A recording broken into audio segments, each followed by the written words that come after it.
Hi, this is Roger. Thanks for dropping by. This is going to be relatively quick. Well, for me anyway. There's a few new things to show you, and I've got a busy day today, so I probably won't be spending a lot of time out here. I was really hoping for a lovely sunny day like what we had yesterday for the first time in a very, very long time. Although Saturday was pretty good as well. But I'm not sure we're going to get the sun today, and if we are, it's probably going to be later in the day, and I need to get this out of the way and get on with my other stuff. So it's really, I'm just looking around for new things to show you, rather than same old, you know. I know everybody likes to see the blooms and that, but it does get tedious after a while, I'm sure. My Dendrobium hibiki, I got this because of the plant, yeah? Because it was one of the best plants I'd seen of this type of dendrobium, and I was aware that I'd probably have to wait for blooms for some considerable time because it blooms on the older leafless canes, and I thought, well, I haven't got many of them, so I'm going to have to wait until these lovely big strong new canes become leafless, probably. But I did notice yesterday when I was playing around that old shriveled looking leafless cane looks like it's got buds on. I've never seen this plant with kikis, so it's unlikely to be kikis. And I've just noticed it's got some new growths at the base as well. That are good. But yeah, it does look like buds. At least two, maybe three. Well, that other old cane behind it looks like something's coming out of the top as well. So keep my eye on that one. If that does bloom, that'll be its first time, and a little unexpected. I must admit, some of the other plants I've seen of this type of dendrobium have had canes around that size, and when I saw one with canes this size, it was just must have, picked up, mine immediately.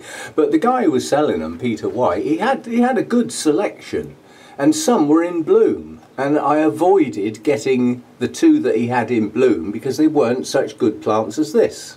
So sometimes, you know, when you know what the blooms are going to look like, just because it's in bloom is not necessarily the best purchase. Sometimes it's better to go for the plant and patiently wait for the blooms. But I don't know how long those buds will take to develop, but because I haven't had one in bloom before. We'll have to wait and see, won't we? It's one of those. What else? New stuff. The Findlayanum is still hanging in there, and quite honestly I was not expecting these to last this long, but as it's first time blooming, you know, so be it. The longer they last, the better. This thing is on the 2-year-old growths. It's decided to have a kiki spurt, which is fine, because that means down the line there's going to be at least 3 new plants with roots that can go in a pot and go on to somebody else, so that one day they can perhaps have blooms like this. Now I had this 1, 2, 3 years before it bloomed. When I got it, those were the canes, and then it grew these and they didn't bloom. I thought they were going to, but it was kikis again. And then last year these canes grew, and it looked like, quite honestly, I didn't really know what size the plant needed to get to. So I think I was nursing a non-blooming sized plant, you know, with high hopes. Whereas this looks like the size the canes need to be before they actually bloom. So from kikis, you're probably looking at 3 to 4 years before the blooms come. But obviously the better it grows in the growing season, the stronger it gets and all that stuff. I'm not getting this down at the moment because it's only just opening, but my Hercoglossum is just opening some blooms now, and these are delicate little blooms, really delicate. The deepest little dot in the centre, and it's just a lovely shade of pink. And to get the best out of this, you need to look up to it, because the blooms hang down, as you can see. So this, you need to look up at it, and if it can be backlit as well, it just glows in the sunshine, which is what I was hoping for today, but it doesn't look like we're going to get any. My Primulinum is going over now, but they've lasted reasonably well, but they'll be gone soon. But that's what I'm more interested in. We've got 3 nice strong new canes coming out so far. There could be more later down the line. My Dendrobium Nestor is now, I think that I could say, yes, that's now fully open. All the blooms have opened now. And John Greco's just got one of these with some blooms on, and he can't stop sticking his nose into it. And I'm exactly the same. To me, this smells like freshly picked raspberries. A good fruity raspberry smell, which is relatively unusual in the orchid world.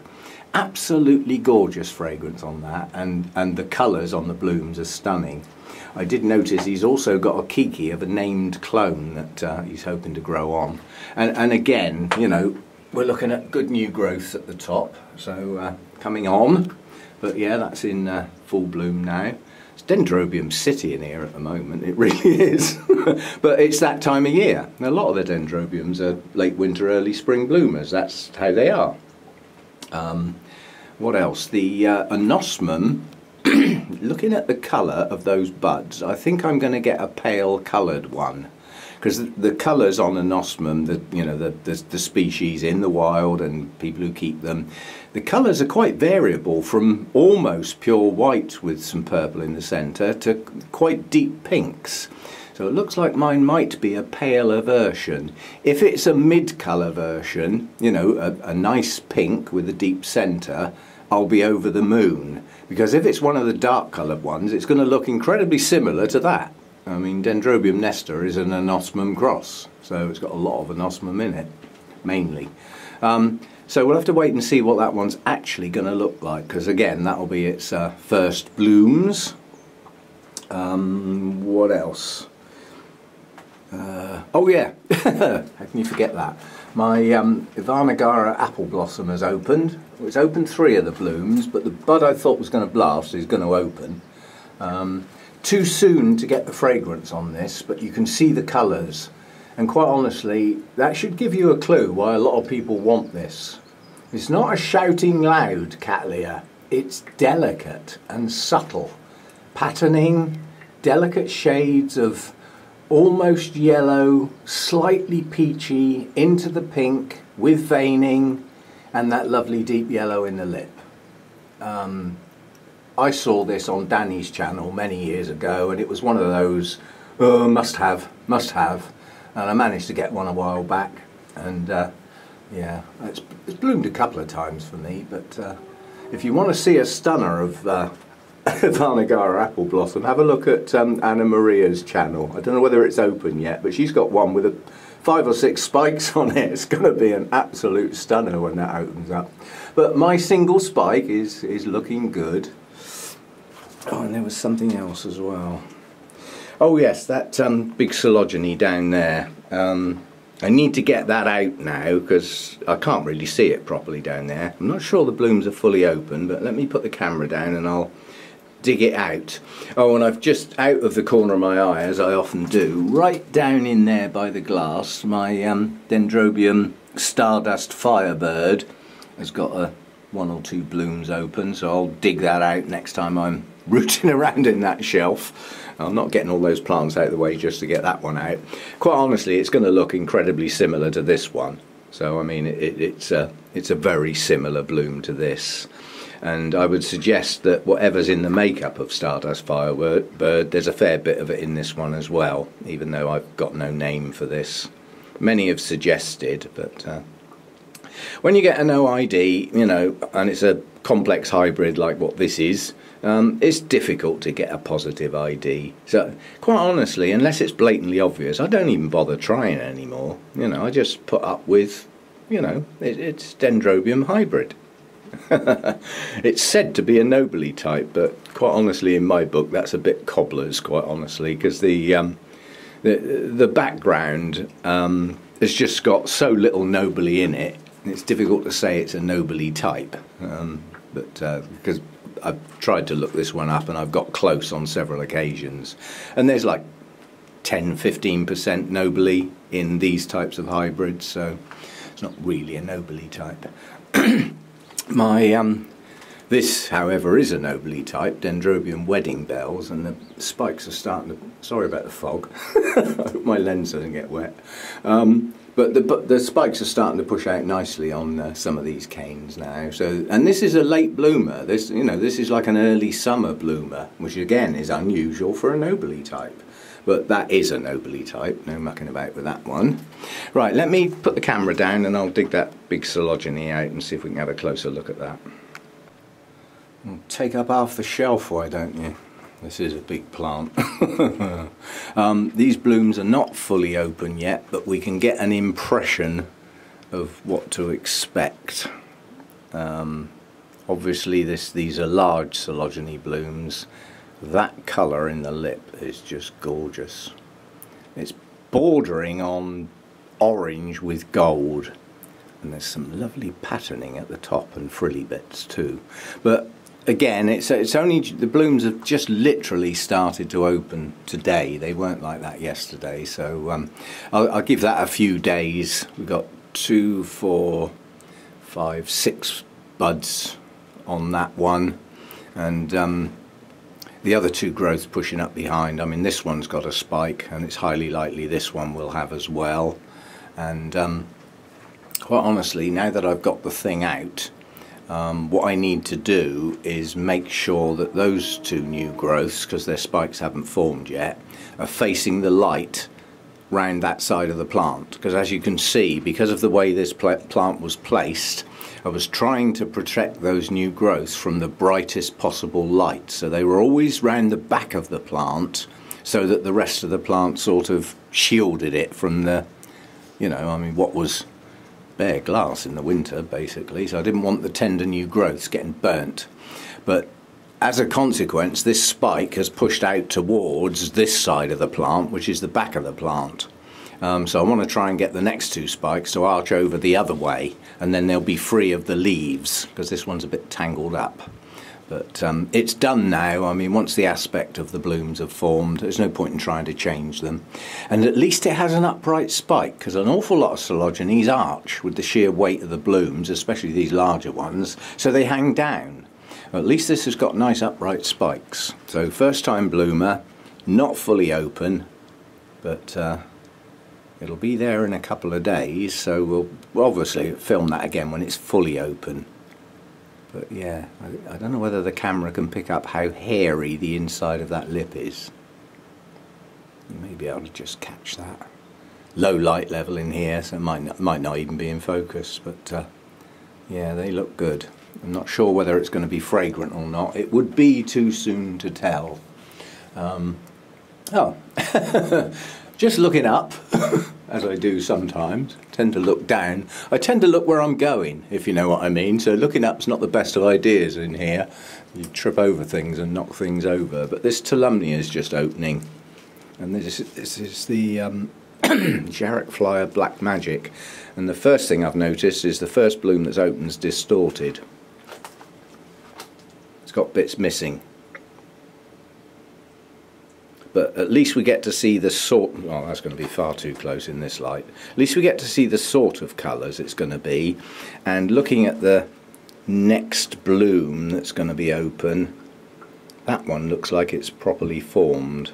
So we'll see how we go. Yeah, this one is too. This one's got proper a proper shape to it once that lip opens. Yeah, this first one's a bit distorted. But, you know, I mean, as my Tolumnias go, that's an incredibly weak plant. It's only just managed to complete this fan, and it's only just managed to recover its root system. So, I mean, to be really nice to the plant, I ought to take the spike off. But it's not a big spike. It's only got a few buds on, so I'm going to let it go. And once it fully opens, we'll have a better look at that. Yeah, it's going to be a... It's not going to be my favourite, not with pale colours like that. Lovely deep velvet red, yes, and some lovely dark yellow in the centre. But the rest of the colour on that looks like a pale cream.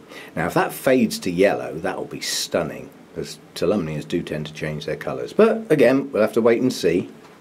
So There we go. I don't think there's anything else new in here today.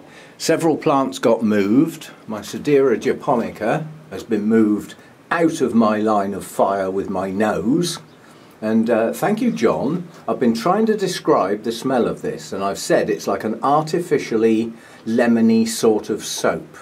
But John has summed this up absolutely perfectly. Now, this is no good for the ladies, but for you gents who go in the pubs and the restaurants and things like that, if you use their toilets, they've often got a block of like cleanser in the urinals, and that's what it smells like. So yeah, essence of gents toilet. That Comet King's looking better now. There is a bit more depth of colour in that lip. Others I've seen have actually got a deeper yellow in the lip, but I mean that's blooming on a kiki. You know, it's not exactly a good blooming, is it? But they're good-sized blooms. Once I get this plant going, I'll be looking forward to subsequent multiple blooms. They are large for nobly types. And the other smelly object, the Coelogene nitida, has been banished from under my nose. As I say, this one is a musky smell with a hint of cat pee. And if that one gets anywhere near that one and they combine, it's quite revolting. So I've separated them and moved them back a bit.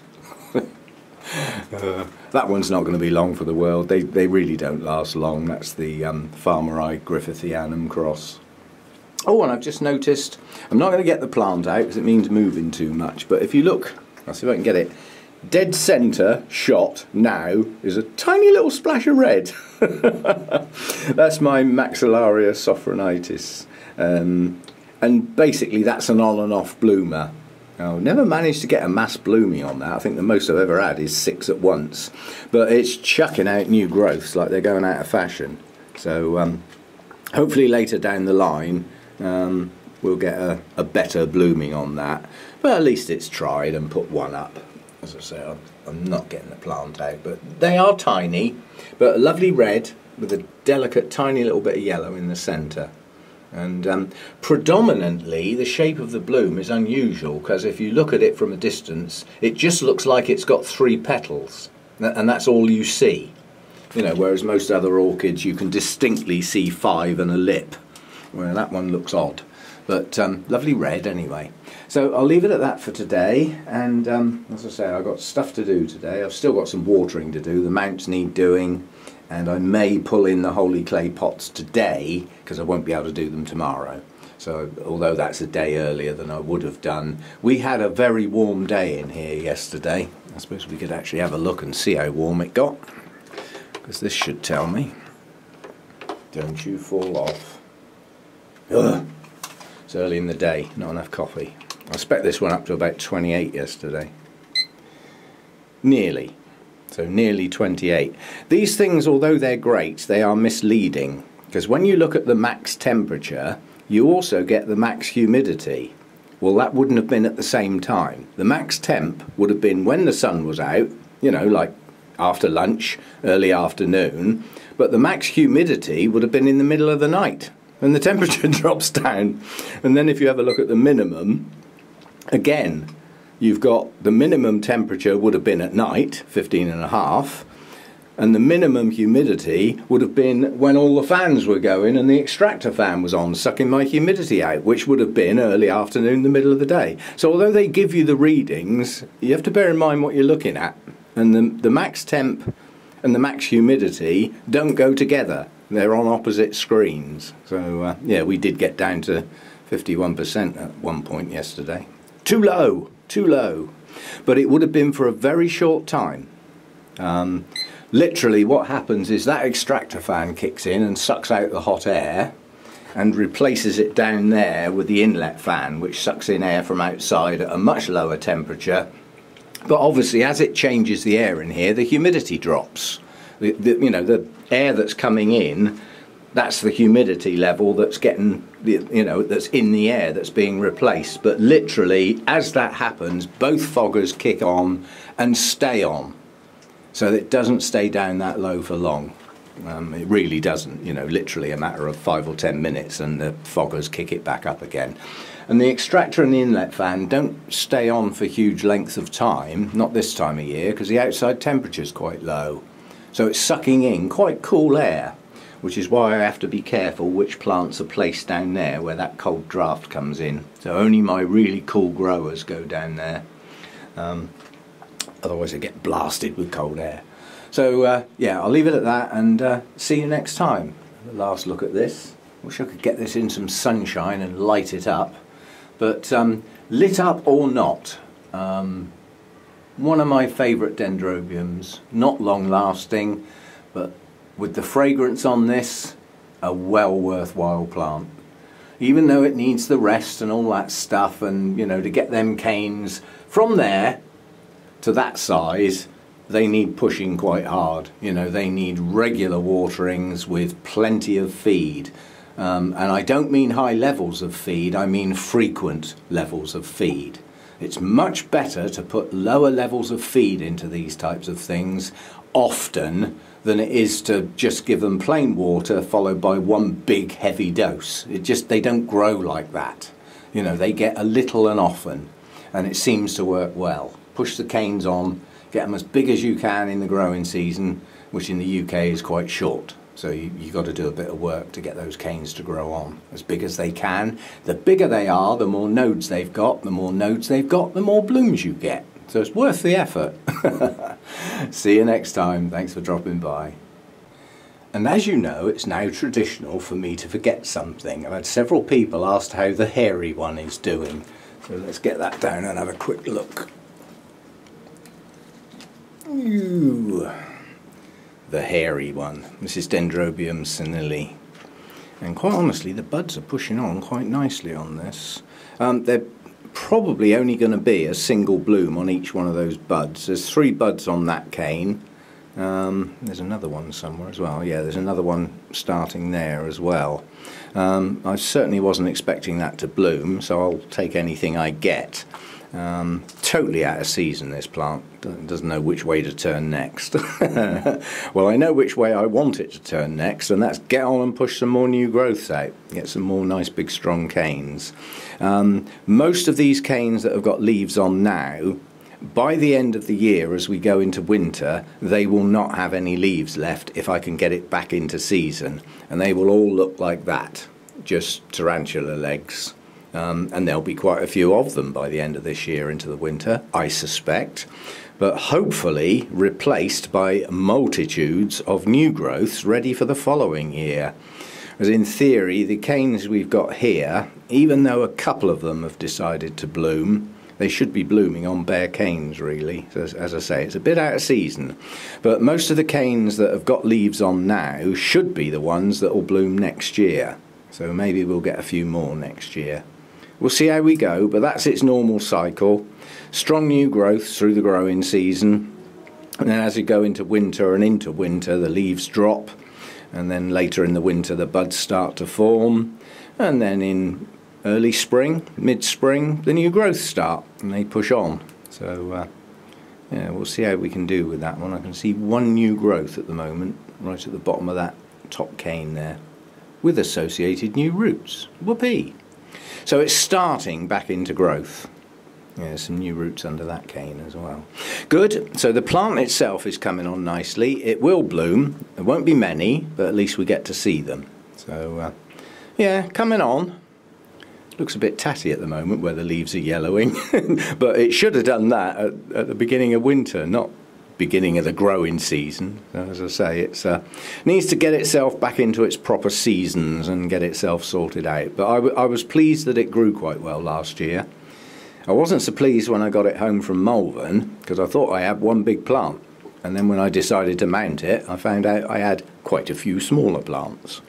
But nonetheless, it will make a good mountful by the time they've all grown on and merged together. So coming on, Mr. Hairy. See you next time.